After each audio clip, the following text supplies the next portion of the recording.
ఒక ఊరవతల ఒంటరిగా ఒక రైతు ఉండేవాడు. అతను చూడటానికి చాలా అమాయకంగా, చాలా పిరికివాడిలా ఉండేవాడు.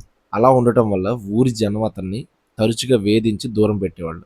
వాళ్ళతో వాదించే ఓపిక లేక తన కోపాన్ని తగ్గించుకోవడానికి ఒక పొలంలో దిష్టిబొమ్మను తెచ్చి అతని పొలంలో పెట్టుకున్నాడు. ఎప్పుడైనా బాధగా అనిపించినప్పుడు ఆ దిష్టిబొమ్మ మీద తన కోపాన్ని చూపించేవాడు.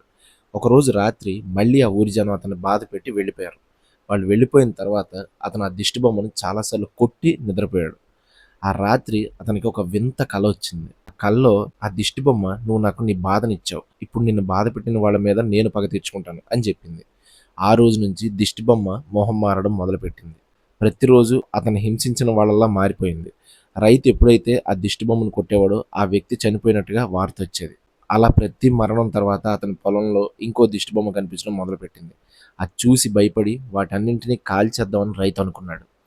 కానీ ఆ దిష్టిబొమ్మలన్నీ అతని ఫేస్ లాగే ఉండడం చూసి అతను చాలా భయపడ్డాడు.